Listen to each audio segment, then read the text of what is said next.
and then at the same time, right, there was also a part inside of me that thought, look, if I'm going to take this seriously, if I'm going to investigate and actually think about it somewhat objectively, then I need to force myself to be a bit open. And I also didn't want any of my desires to influence this reflection one way or the other. Hello, and thanks for joining in. I'm Jana Harmon, and you're listening to Side B Stories, where we see how skeptics flip the record of their lives. Each podcast, we listen to someone who was a former atheist who, against all odds, became a Christian. Our beliefs, religious or not, are shaped within the context of place and people and events.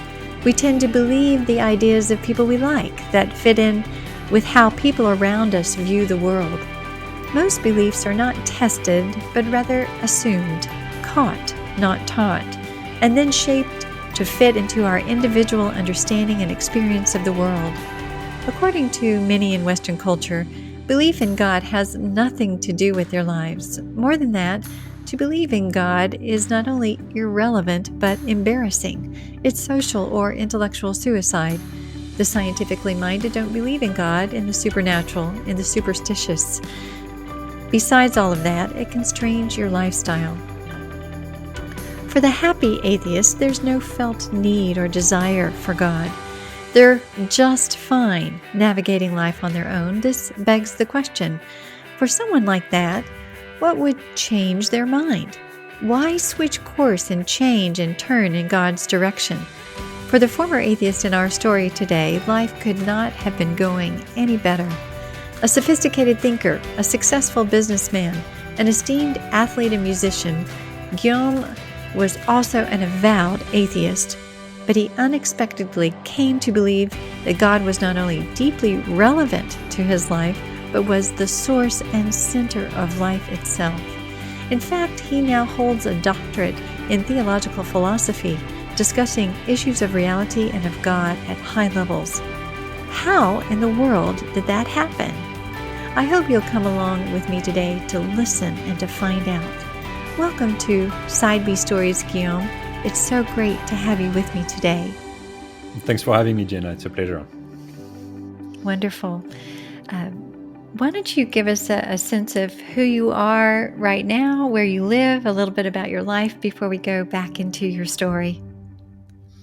Yes. So, as my accent readily betrays, I am French, but I do live in the United States now. As that was kind of part of my story of how I went from France to the US. But yes, I grew up in France, near Paris. Today, I am in the US. I have lived for many years in New York, or the New York area. And I have just now recently moved to Virginia with my wife and 5 young children. So the 5 young children explain the move away from New York, and we're in a little bit more of a peaceful area in Virginia.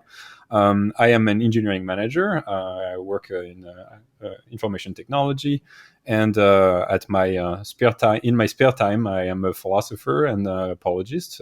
So I engage in topics surrounding the Christian faith, philosophical theology, and all sorts of related matters. And I do engage in writing, in speaking. So I write books, speak at conferences, engage in somewhat public debates, lecture. And I was teaching philosophy for a little while at the university as well, although that has ceased after COVID and my move. But these are some of the things that I do now. Sounds like you've got a very, very full life. For sure. 5 children. My hat's off to you. What a blessing that must be, but a busy life, no doubt. So you were telling me through that self-introduction, that you grew up around the Paris area in France. And I want for you to take us back there to your childhood. Give us a sense of what that looked like growing up. Was there any sense of religious belief in that culture and in the culture of your home and even in your own life? Yes. So as a young child, and I grew up in France, near Paris, in the suburbs. Very loving family. I had an older brother and a younger sister, and the 3 of us, a wonderful family with our parents. And As far as the religious beliefs are concerned, we were at least nominally Roman Catholic. In France, that's a very common thing to be. And so we were attending church fairly regularly.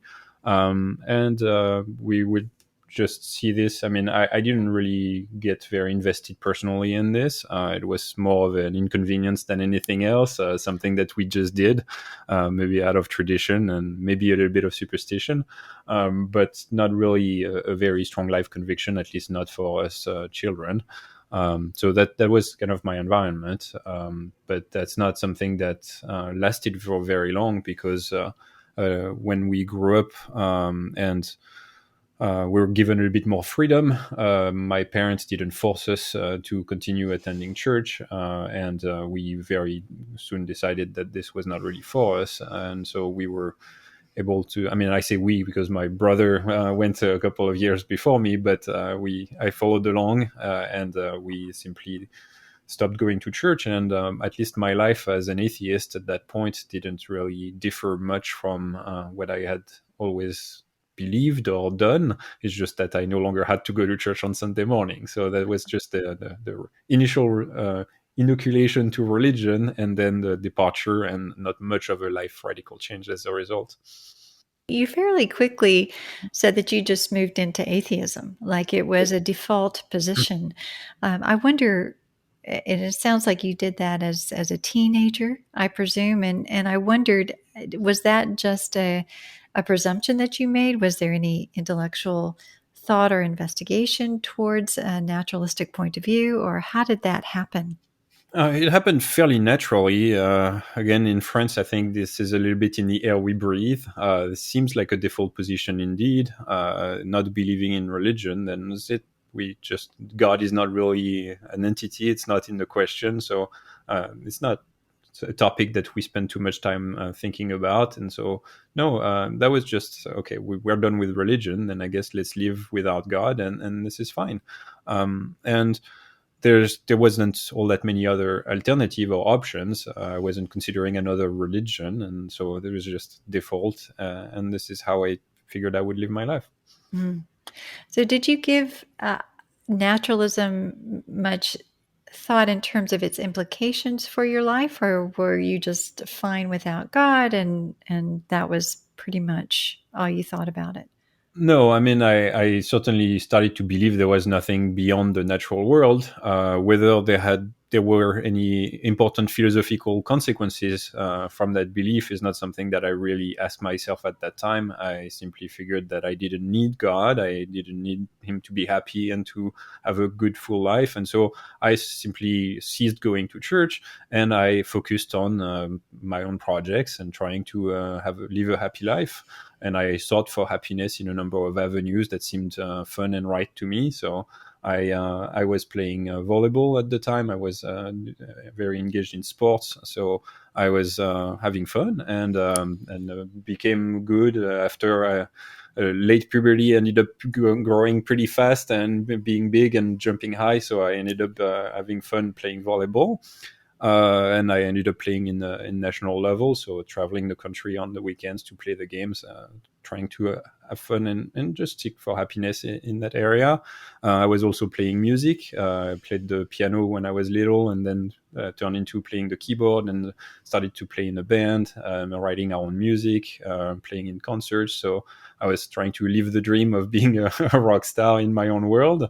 And I studied math, physics, and engineering, and so I sought to have a solid job and a good income. And I ended up graduating from an engineering school, and then starting to work as a computer engineer in the financial industry. So I figured this was stability and income, and then I had the volleyball and music to have a whole range of enjoyment of this life, trying to seek my own happiness.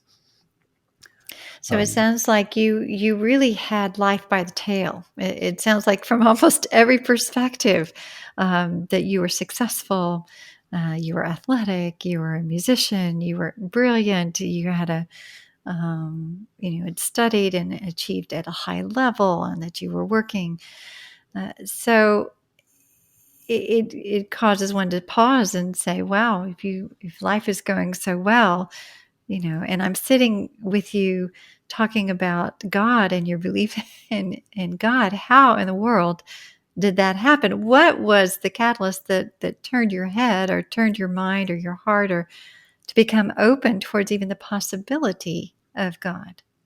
Yeah, well, besides the volleyball and music, as far as avenues to seek my own fulfillment and happiness for a young atheist in France, of my age, there was one other goal that I very much was running after, and it was women. And so I was very much seeking feminine conquest and trying to have enough material to satisfy the banter of the locker room in the volleyball games.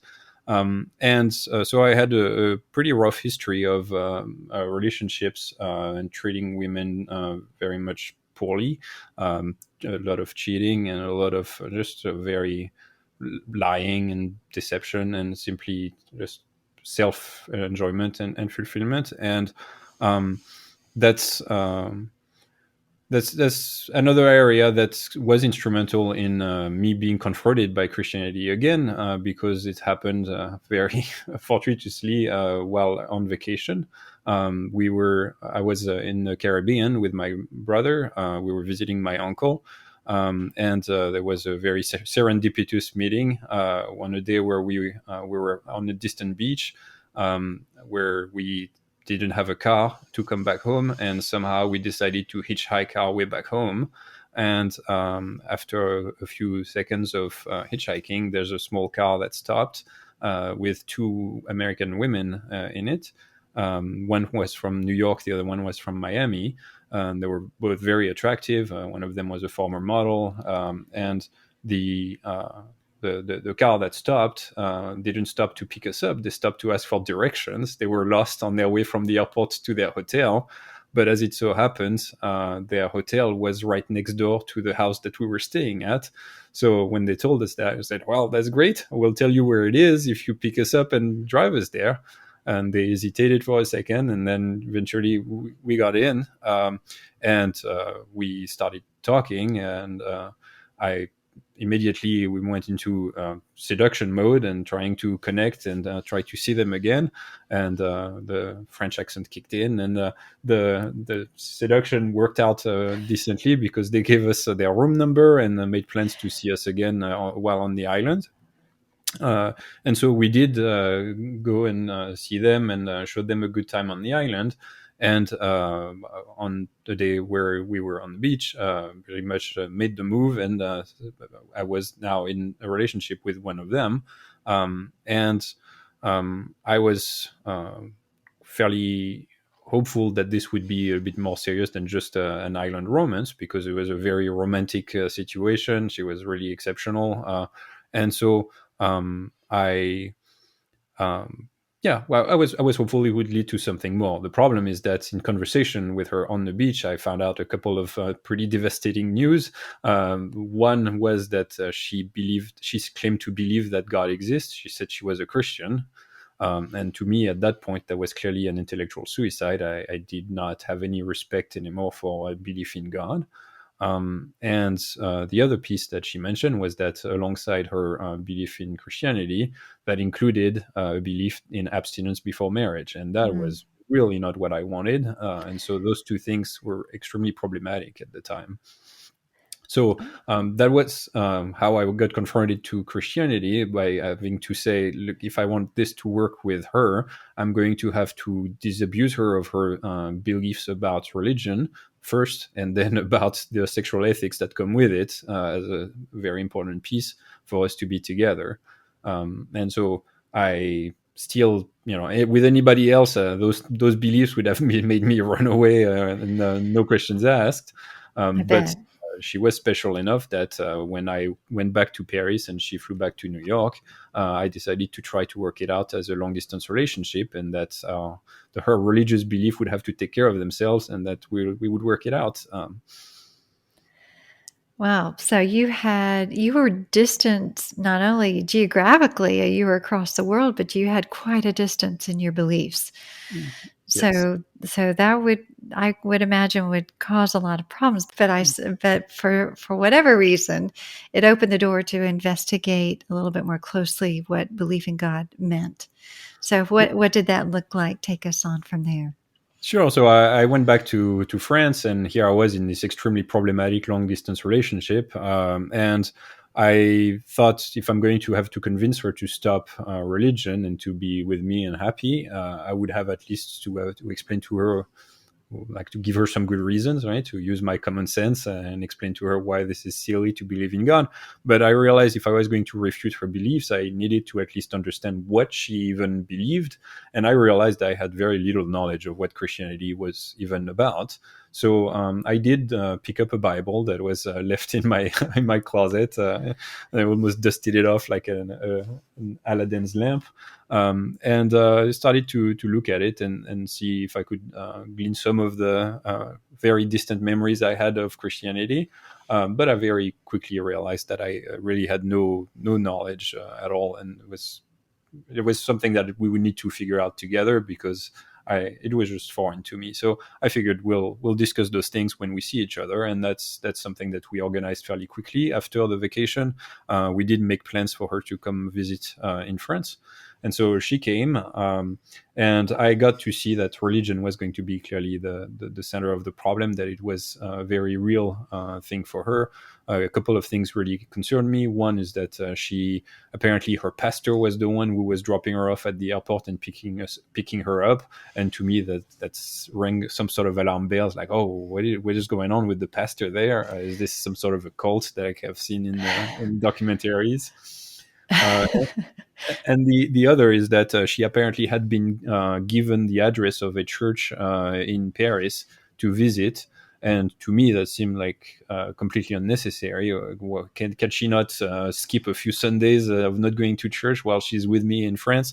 So this was problematic. Just the fact that she had somehow the need to get the address of a church in Paris was concerning to me. Mm.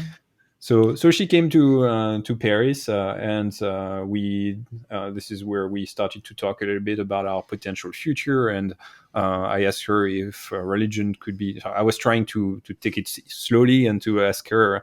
Well, before I tried to convince her to stop religion altogether, I figured, no, let me start with a degree of openness. And I said, well, if I never changed my mind, would you be okay to be married with an atheist? And I thought it would be a bit of a longer conversation. But she very casually almost said, oh, no, absolutely not. Yeah, that wouldn't work out. And I was shocked. Like, what kind of intolerant beliefs that here I was almost ready to make a concession that she could be a religious person, and she was not ready for me to be an atheist. So I said, well, this is nonsense. That means it's not going to work. And it was kind of a tense evening.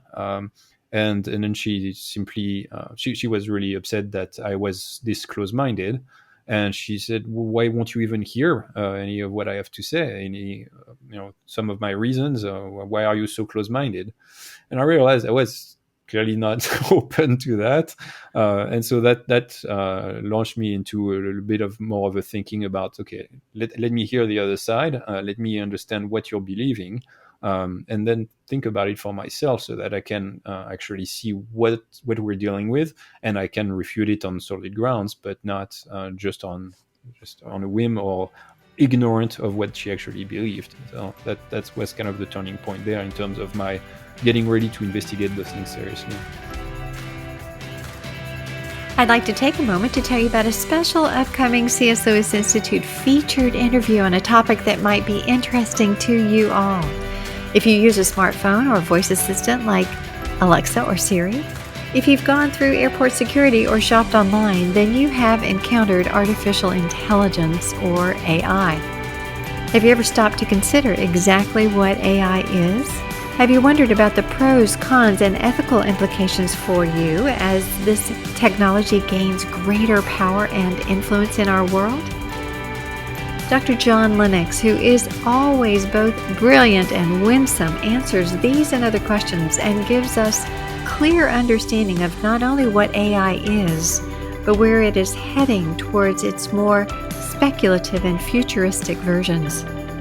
He guides us in ways to think about how AI impacts our view of God, humanity, and salvation itself, and how we should respond.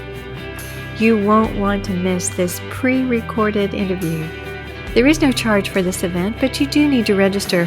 Again, this compelling interview with Dr. John Lennox will be aired on Friday, June 10th at 8 p.m. Eastern Standard Time.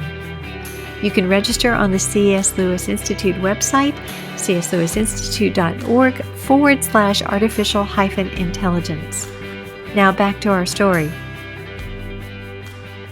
So when you were investigating then, or when you started the process, it sounds like you wanted to take down her beliefs in a sense. Was it, I'm curious, even just getting started with the investigation, and you tried to move to a little bit more openness to respect her and her beliefs and try to figure those out. Would you say it was a movement towards disproving rather than true investigation? In terms of a neutral perspective, I know none of us are neutral. We all have biases, but how would you judge your own motives and perspective at that time? Yeah, I think it was a progressive change in terms of openness. It certainly started as a very negative project because I just wanted to remove that barrier between us, and I couldn't stand the idea of religion. I felt I had wasted enough time in my childhood with this nonsense, and I had no intention of dedicating much more time to that activity. So I was certainly not willing, but I was also trying to be fair to whatever it is that she believed so that I could give it a fair hearing and actually use my common sense to refute it, but at least refute something accurately. And then at the same time, right, there was also a part inside of me that thought, look, if I'm going to take this seriously, if I'm going to investigate and actually think about it somewhat objectively, then I need to force myself to be a bit open. And I also didn't want any of my desires to influence this reflection one way or the other, because yes, I didn't want religion at all, and so that could force me to just refute it, even if I don't have a good case against it. But there was also the real possibility that if she was not open to changing her mind, that maybe I could be motivated because of her to now all of a sudden say, oh yeah, sure, that's true, but that's going to be just to make it work with her. And it was very clear to me that neither of those scenarios was positive, was desirable. Like this, if I were to believe or disbelieve, it would have to be based on the truth, not be based on my desires to be with her or not. So there was kind of that approach to objectivity, trying to force myself to be somewhat neutral, even though I was aware there were influences on both sides that would be irrelevant and needed to be kept outside of my reasoning. So you were, as best you could, pursuing truth as the most important thing. I think yes, as best I could. Yeah. None of us is Yeah. fully objective, but I think this was a concern to think about this properly and figure it out. Yeah. So walk us through that. How did you start to begin this process? Yes. So the first thing I did is that I actually opened that Bible and started to read the New Testament for myself to get an idea, finally, as a young adult, of what it actually says. Because I had memories of my childhood, time spent in the church pews, bored every Sunday morning. And when I took the Bible, I expected to find in there some of the boring platitudes that I remembered from my childhood. And here it was a very different experience, reading the New Testament, reading the Gospels for myself, this description of the life ministry of Jesus. The person of Jesus, when I started reading about him as a young adult, now was very captivating.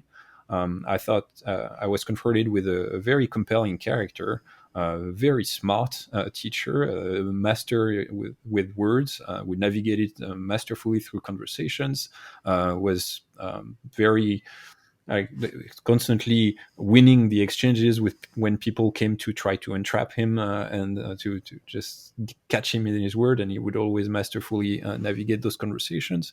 He was teaching with a sense of authority, clearly saying that the kingdom of God had come in his ministry, and that he was the Son of God, and claim all sorts of big things, and just a very compelling character. So it tasted nothing like I remembered from my childhood. And it made me a little bit uncomfortable to see. Well, I wasn't too sure what to make with that Jesus also, and one who was also morally impressive, that he was able to humble himself and wash the feet of his disciples, and just present a compelling picture. So I was very captivated by that person of Jesus I was reading in the New Testament. Yeah, I think it's often surprising someone has an idea of who they think Jesus is from some cultural reference or from a picture or a painting they saw as a child or whatever. And then once they start reading themselves the scripture, what they find is something so much more robust or impressive or intelligent or strong than they had thought in their own mind. It sounds like you were very, very surprised and, like you say, captivated by the person of Jesus. Yep. So that was one piece here in my investigation, to be confronted with the real Jesus of the New Testament and to find him really compelling. Another piece is that I tried to be somewhat open and did something that, in retrospect was probably a mistake number one or mistake number two. But I thought, look, if any of this is true, I'm going to give it a fair hearing. Then that means that there's a God who would be looking at me doing this right now and would probably be interested in the fact that I'm looking into it. So I started to pray as an unbeliever, just somewhat. I saw this as an experiment. Right? I was a scientist, as an engineer, so I figured, let me do the experiment and say, okay, I don't believe there's a God, but if there is one, go ahead and reveal yourself to me. I'm open. And so that was kind of the next move of unbelieving prayer. Which in retrospect, as a Christian now, I can very much say, well, this was clearly not a lost prayer, but it's just a move that I did. That's just about all I had for that investigation just on the moment. I couldn't really end up in church even if I wanted to, because at that time I was playing volleyball in National League, and every weekend I was traveling around the country to play the games. And it's just that shortly after I somewhat prayed that unbelieving prayer, there's something that happened out of the blue, is that I developed an injury on my right shoulder. And it's not something that I came from an accident or anything very explainable. It's just out of the blue. Well, it started to hurt. Just the shoulder would be inflamed, and in 10-15 minutes after the beginning of each practice, I just couldn't spike anymore, and I was just unable to play. And the doctor really couldn't see what was going on. The physical therapists tried to help, and that didn't really do it.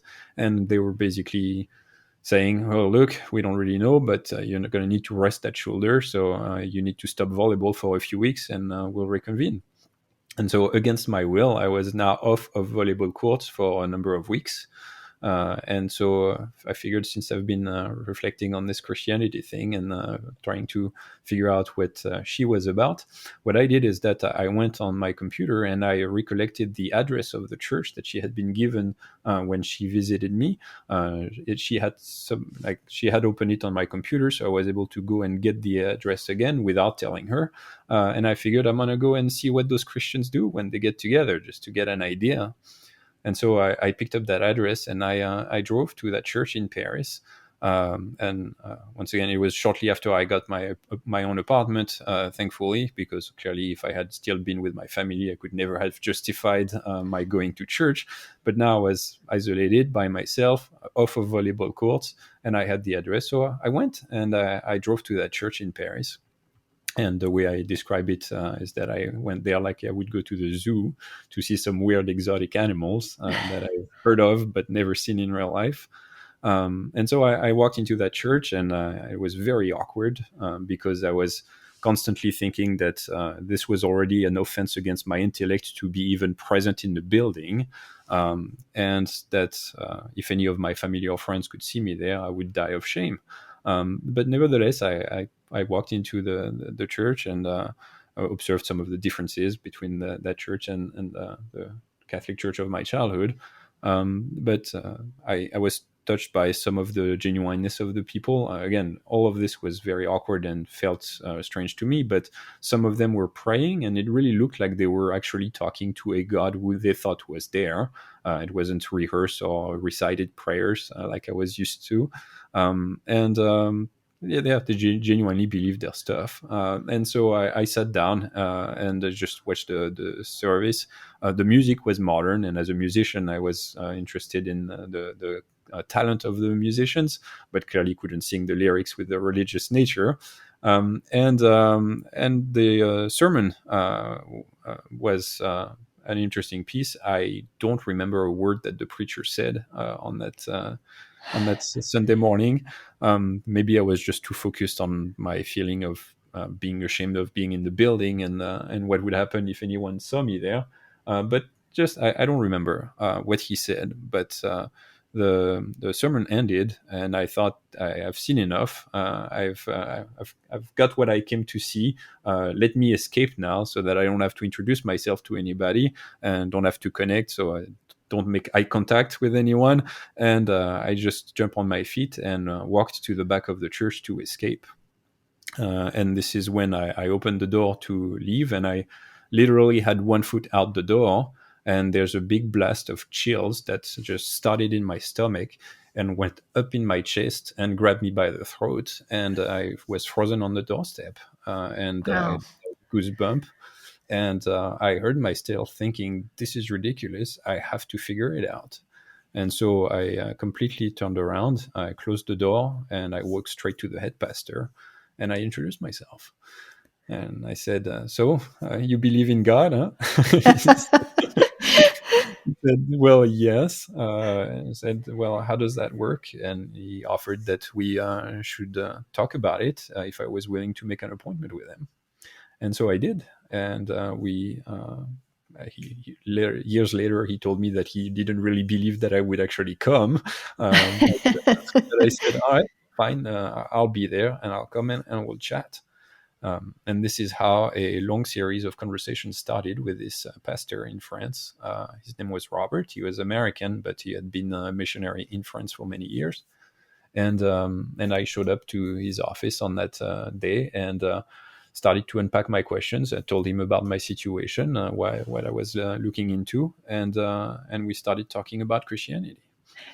Were you letting your girlfriend know? You said you kind of went there without her knowledge for the first time, but were you communicating with her about what you were reading in the Bible, what you were experiencing, what you experienced that day in the church? Yeah, a little bit of that. It seems fuzzy. I mean, it's many years ago, so I'm not super clear on the details of what transpired afterwards. I did tell her that I did go to that church, and then there was this conversation, but somehow I kept things very separate in my Mm. mind. It was really all about my thinking and investigation of those things, and she was somewhat out of that. I started the conversation with that pastor, Robert, in France, and it started to be more about our exchange together than really anything that I would do with or without my girlfriend at the time. So it So was really just an independent investigation. It sounds like yeah, you and the yeah, I pastor was. and That's how I recall it. Yeah, yeah. So we started talking, and I asked some of my curious questions, and he would. So he would not necessarily engage in what we would call apologetics. I don't know that he offered really positive arguments in favor of Christianity, but he was explaining, at least within his own worldview, the coherence of his beliefs. And that was impressive enough already for me at the time that there was somebody who was actually willing to answer questions and explain his beliefs about God. And he seemed to really believe it. Like there was no doubt this was not a facade. He really believed his stuff. He gave me one little booklet that was very interesting of him. He gave me a little booklet that he had written with with a number of questions, and then the Bible references for me to go and find out the answer for myself. So that was kind of an introduction to some of his Christian beliefs, and I I see. did this. So I took that little booklet of his, went home, started to open the Bible and go and get those answers and write them down. And then every answer led to more questions on my side. So I wrote all of my questions on those papers, and this would fuel the next conversation when I went to see him again and could ask those questions, which led to more questions. So it quickly turned into a pile of paper with lots of questions. And this is what drove our exchange. And through these conversations and my own reading of the Bible and my own thinking, there's a number of areas, number of topics on which I came to simply realize I was mistaken and to quite significantly change my mind. And I yeah, so some of those topics were my view of the supernatural, miracles, and whether it was an intellectual suicide to believe that there was something beyond the natural world. Another one was my view of science and the place that science needs to play in the role that science needs to play in our beliefs and justifying our beliefs and our knowledge of the world. Another one was my view of sex and Christian ethics around relationships and marriage. And another one was my view of knowledge and what it takes to know something, and then my view of salvation. So that's 5 areas on which I really had a significant shift. That's supernatural, science, sex, knowledge, and salvation.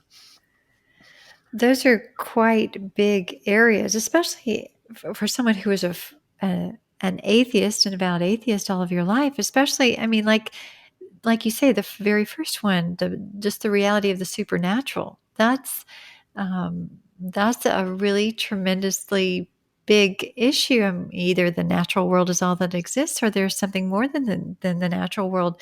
How did you come to believe or accept that there was something more than the natural world? Did it come through reading the Bible, or was it more, like you say, apologetics related things, or what convinced you there? Yeah, so here the shift wasn't immediately that I believed that something beyond nature existed. My shift, I was starting from a little bit farther down. My shift was to simply accept that one could believe that and not be stupid. So Okay. it was a little bit of a shift, but that was something that I was confronted by Robert. That in front of me was this guy who was clearly educated, who was smart, who was not emotionally unstable, wasn't trying to use religion to compensate for some weakness, and he genuinely believes that there's a God and that Jesus was raised from the dead, and that miracles are actually possible and happening. So that was the beginning of the shift here, was to simply say, okay, well, what's going on with that? That somebody could not commit intellectual suicide, but actually believe those things. So I was confronted by Robert's existence, and then I also realized, look, there's actually lots of smart people who believe that there's more to the world than just nature, in motion.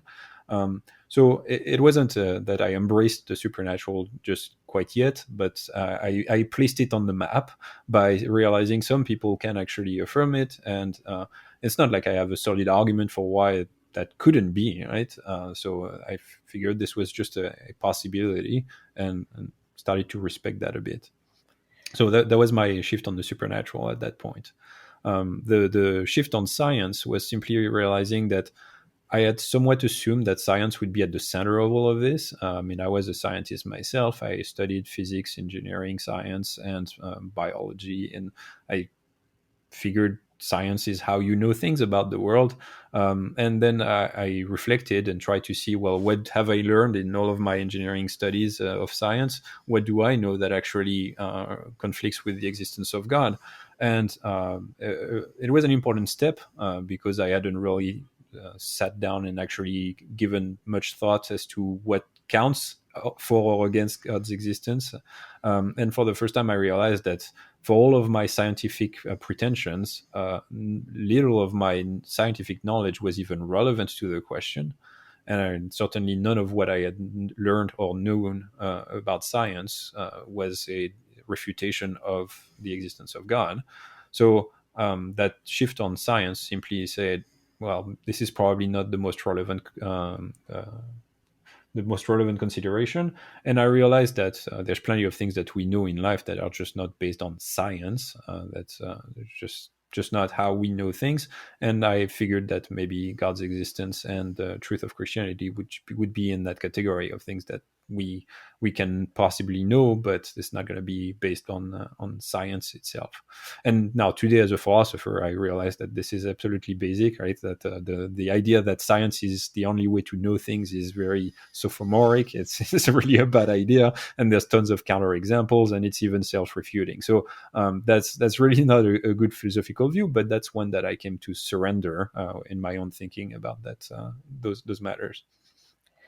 Yeah. So if I work you down through that list again of topics, the next one I suppose was sex and the Christian ethics around that. And here there was a minefield because I was clearly bent on not accepting the idea that abstinence was a good idea before marriage. And here the progressive shift that happened is that Robert was able to paint a picture that was more attractive, that there was something genuine about his understanding. So he was able to defend the Christian view as a one where God is designing marriage. He's the creator of the world, and he's in a good position to tell us some of the good conditions for us to engage in sex. And surely I didn't like that picture myself, and this is not what I was planning to, but there was an internal consistency once again. And there was also some degree of appeal from a more traditional and more conservative view of relationships and sexuality. I myself had this long past and long history of terrible treatment of women and cheating and lies, and this was not good. And so there was a part of me that was ready to contemplate that maybe a more conservative ethic on that front would be actually refreshing. But not all the way to that crazy Christian belief. So there was a bit of back and forth there. And one piece that he was very helpful at was that I was also concerned that the Christian view of relationships like that had also some intolerant aspect to it, which was you should not marry a non-Christian, right? To me, that seemed intolerant.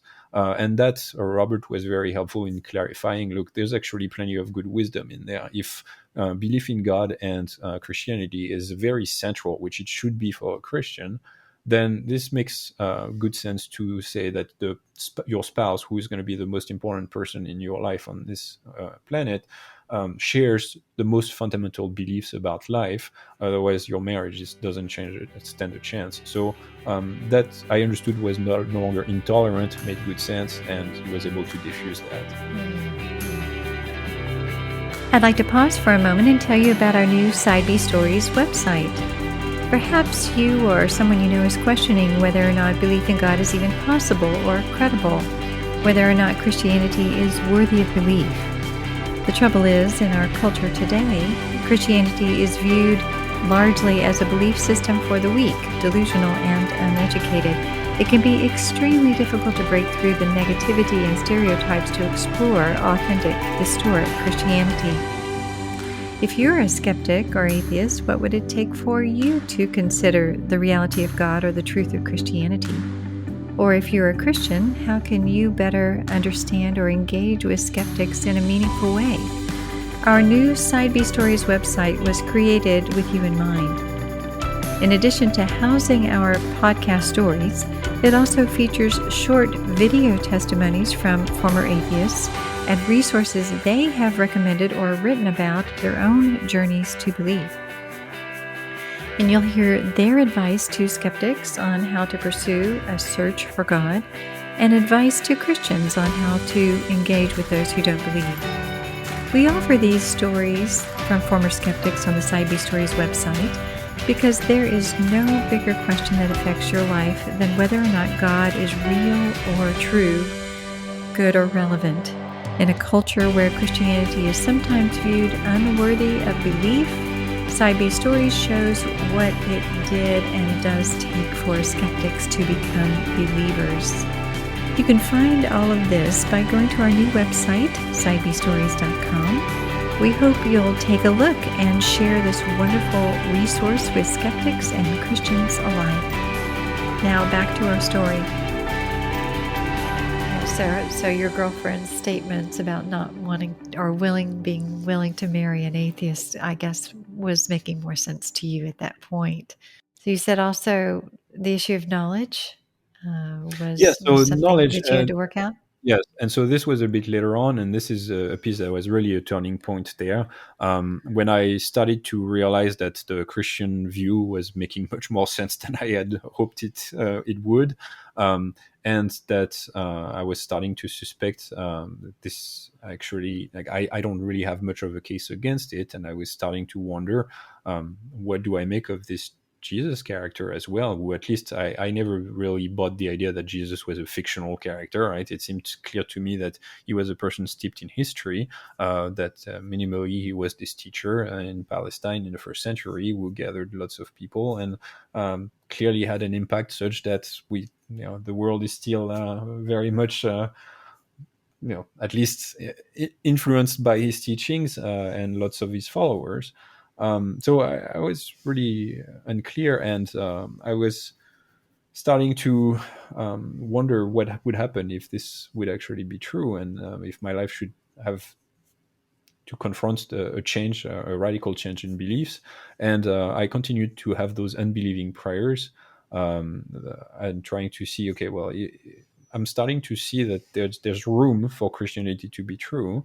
I'm curious if there could be, if God really is there, could He reveal this more powerfully to me in ways that would really convince me, would make me certain? Because if there's one thing that I didn't want to do, it was I didn't want to just believe, have blind faith. I really wanted to be quite confident that what I embraced or what I concluded would be the truth. And this is one piece where I realized my view of knowledge and the expectations that I had in terms of certainty were also misguided.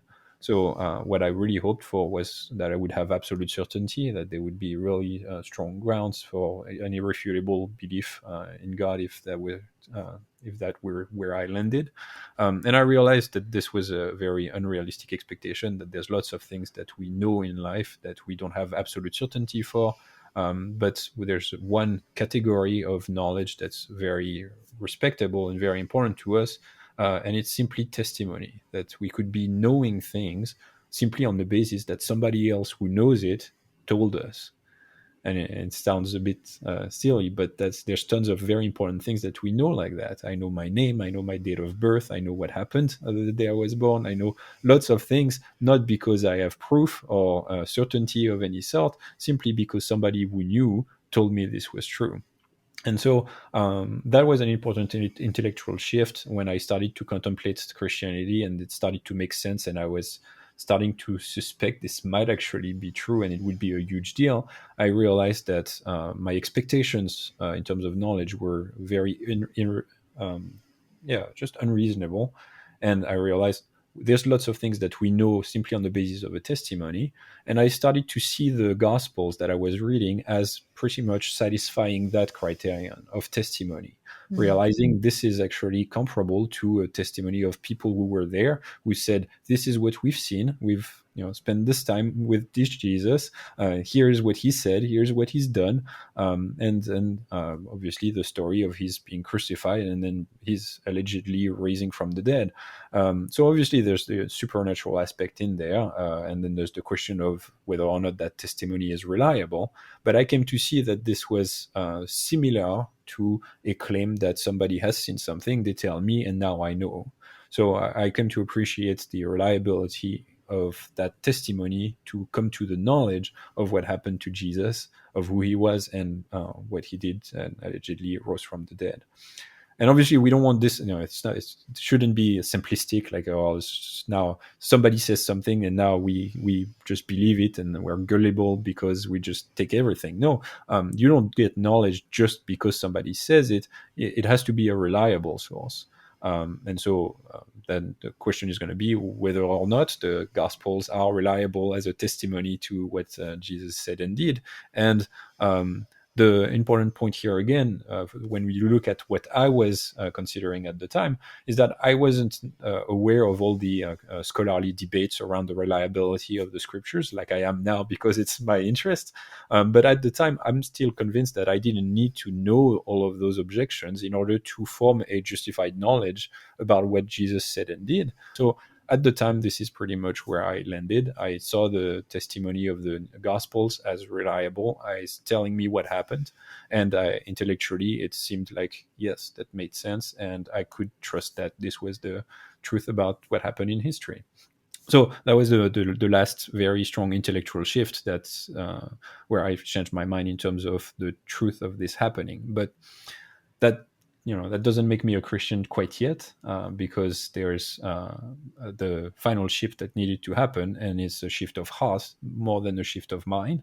And that's the part where I came to understand the message of salvation. And so this is another piece that happened concurrently to all of my reflections, is that through all of this study, and my prayers started to become like, God, again, like, if you're there, really show yourself powerfully. And I was hoping for God to just open the heavens and shine the light and say, welcome.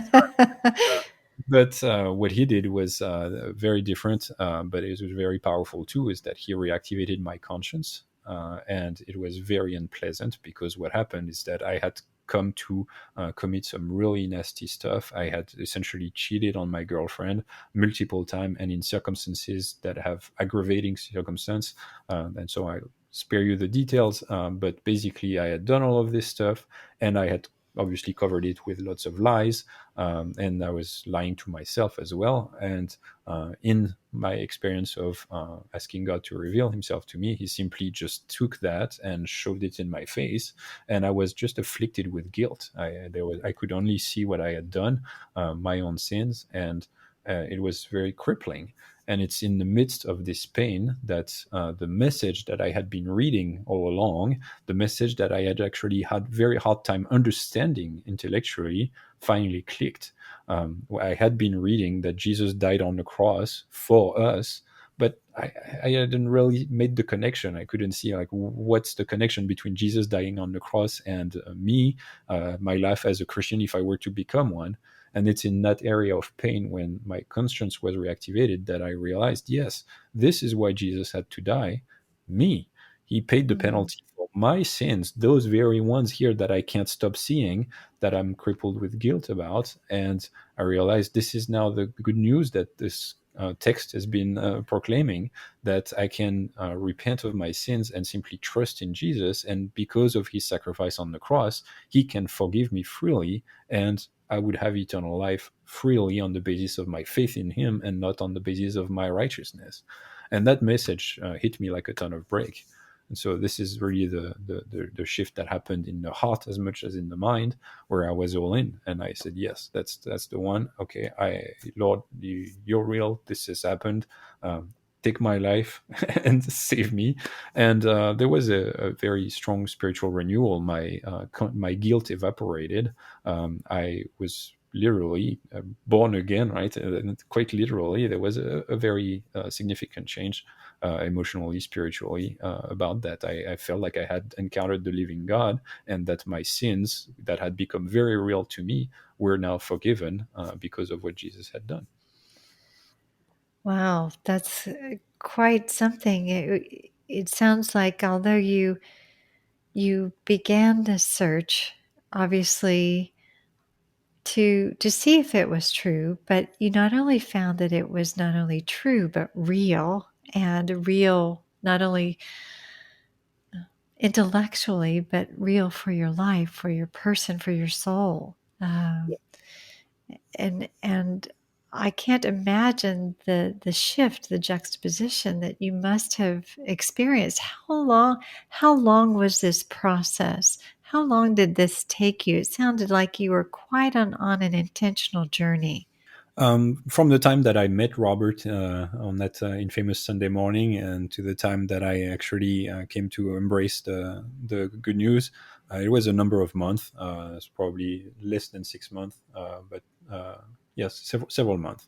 And the final piece is that when I finally was convicted and realized this was the real deal, is just at the right time that I was planning to go for the first time to visit my girlfriend in New York.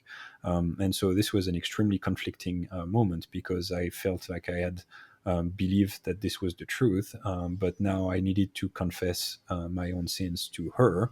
And I figured that I was extremely conflicted, because all the advice that I had been given was to say, you don't need to mention any of this; it's done. So just be happy with her.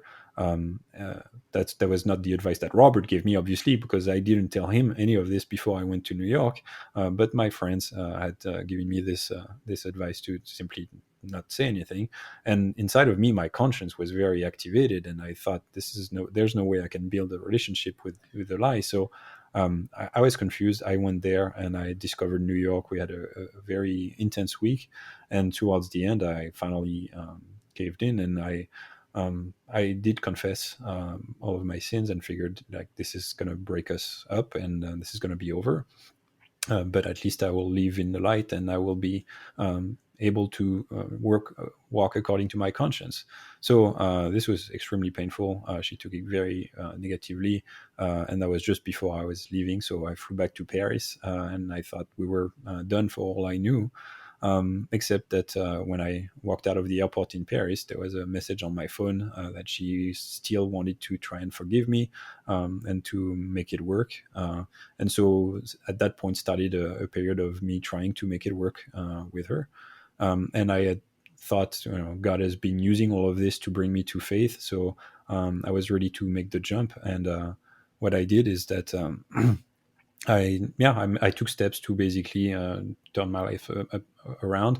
I left everything in France, so I quit my volleyball team, I quit my band, I quit my job, found a job in Wall Street because I was working in finance, so that worked out quite well. And then I moved to the US to be with her, and to just have this new life. And so I was full of hope and emotions. And then I arrived, and then this is where the story takes another turn, which is that our relationship turned out to be really bad. We were not meant for each other at all. And it took me a number of months to come to that, to accept that truth. But all of this was not for us to be together. And so we actually broke up after that. And this is the place where I was starting to wonder, well, okay, God, what are you up to? This is what I get when I turn my life around. And so I was in New York with very few social connections, no volleyball team, no band, just my job, and all of my evenings and weekends were just free. And this is just about the time that I started to have to answer questions from my family and friends in France about my newfound faith, and trying to convince them that I hadn't lost my mind. So this is what started conversations where I started to engage intellectually and tell them, look, these are some of the reasons that I've come to believe. And then I was curious and started to study and understand, hey, there's other good reasons to believe this is true. And so I shared those, and I enjoyed the exercise of sharing that. And then next thing you know, I was spending all of my evenings and all of my weekends just thinking and researching those things, watching debates and documentaries, and reading books and following the footnotes, and really enjoying this. And after a few months of doing this all the time, I figured, if I'm going to be spending all of my time and all of my resources doing this, then I might as well get a degree out of it. And so this is how I applied to seminary, and a few years later graduated with a master's in biblical literature with an emphasis on the New Testament. And then after that, I pursued my studies with another degree. I got a PhD in philosophical theology. So this is how, after the move and after my conversion, I ended up walking through the small door into the world of Christian scholarship, a little bit without planning any of it, but I ended up being active and writing and researching and speaking. And what's fun is that some of the folks that I studied initially today turned out to be colleagues and friends, and the whole thing feels a bit surreal, but this is where I am now. You've coursed a long journey um, from unbelief to not only just Christian belief, but compelling, deep, scholarly Christian belief and debate, and that you are now one of the voices that people look to and listen to on very deep theological and philosophical areas. It's really quite impressive. It sounds like for someone who held truth to be supreme, that you still hold truth to be, and the person of Christ to be incredibly supreme, not only in your life personally, but contending for that in terms of the Christian worldview, and even, like I say, at a deep and a scholarly level. For the skeptic who might be listening in, someone who thought they would never believe in God or never even think about investigating God, um, when they look at your life and listen to you, you are someone who obviously, again, is a brilliant thinker and someone worth looking to and hearing your wisdom. What would you say to someone who might be curious, at least, to investigate like you did?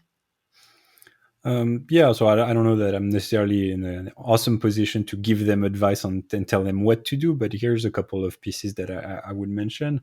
The first is that if they are intellectually curious, that they should definitely consult some of the material that is discussed, the controversial material, right? The debate material on the truth of Christianity, that there is some really good thinking happening, and that there are some really good reasons to believe that God exists and that the Bible is actually reliable and that we get a good account of what happened to Jesus. So considering the intellectual case is one advice, and some of them have never done that. I would recommend that you look into that actually. And the other is a little bit more personal and dear to my heart, but it's also the encouragement to not assume that you know who Jesus is. That you know because we've heard about Jesus. Maybe you've attended church and you've heard a million stories.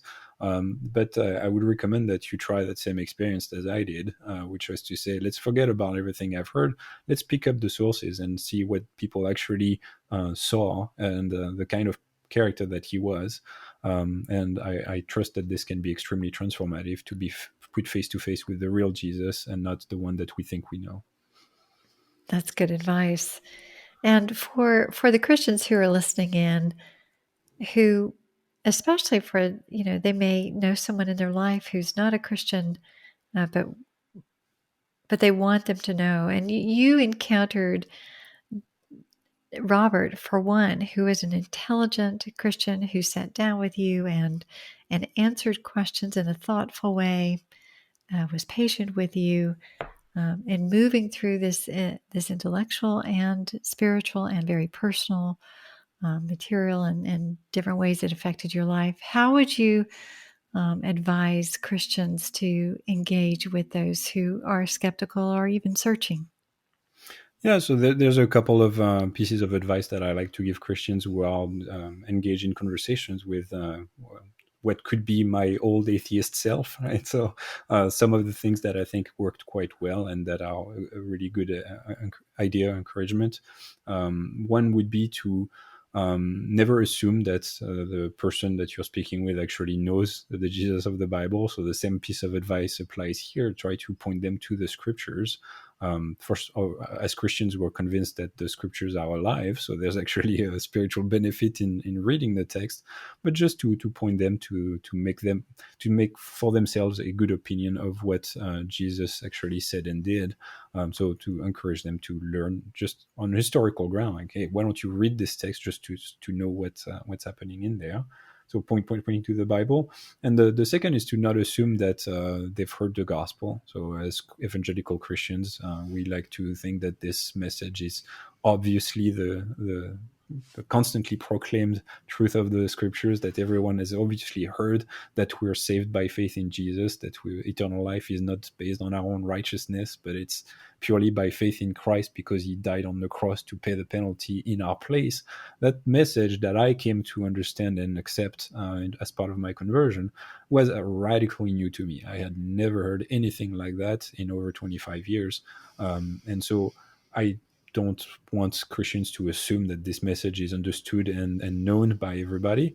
And there's very much the place in the conversation with an atheist to say, let's forget a second whether or not it's true. Right? I'm not trying to yet convince you that any of this is true, but do you even know what Christianity affirms? Like, what is the message? And I'd be happy to tell you what it says before we can come to discuss whether that's actually true and to explain that gospel succinctly. And I've done that with a number of folks, and I found there's plenty of value in simply laying out the cards on the table directly to say, this is the message. And then try to see if they actually understand this. And one test of whether they understand it, I have found, is that very often, right after I've explained this, the first thing that comes out of their mouth is the objection that Paul himself anticipated in Romans when he lays out the gospel. And he anticipates somebody's going to say, well, if we're saved by faith, if our good works don't do anything, then why not go on sinning just so that we can enjoy this and that grace may abound? So Paul anticipates this, and I'm hearing this very often when I present this message, which tell me, yes, now they get it. So that check where we understand now the message is understood and correctly evaluated is a very positive place to take the listener, and then we can discuss the merits of the message, obviously. But I think this is a helpful piece to do. Yeah, it's very, very helpful. I think, as you say, I think oftentimes we're coming from our own perspective and presuming what the other person knows. And oftentimes we're very, very mistaken on that. And the gospel, I think, is the most important thing, right? It's why Jesus came. It's the big question you had, why did he have to die? And that is the most important question of all. Thank you for bringing that to the fore. And for those who are listening, I also want to let everyone know that Guillaume has put all of his story down in writing in a new book that he is publishing, releasing, called Confessions of a French Atheist. Thank you so much, Guillaume, for coming on and telling your story. You're just incredibly articulate, and we are all blessed by seeing what your journey was, and just are so encouraged. Sometimes I think we look at someone and think they would never become a Christian, wouldn't even think about becoming a Christian, but we look at you and see that God can reach down in extraordinary and very personal and powerful ways, and even gives you, chills and goosebumps. There's something extraordinary happens for you to stop in your tracks and to say, no, I actually am going to investigate this.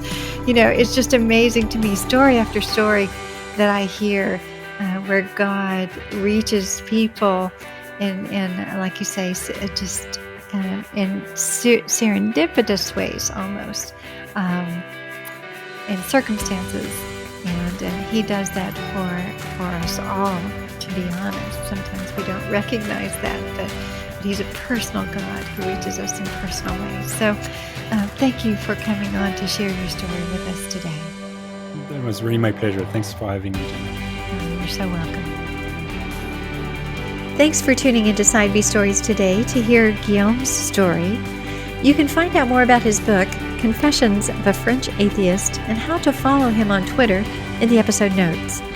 For questions and feedback about this episode, you can reach me at our website, sidebstories.com. I hope you enjoyed it and that you'll be willing to follow and share this podcast with your friends and social network, that you'll give it a good rating and review as well. In the meantime, I'll be looking forward to seeing you next time, where we'll see how another skeptic flips the record of their life.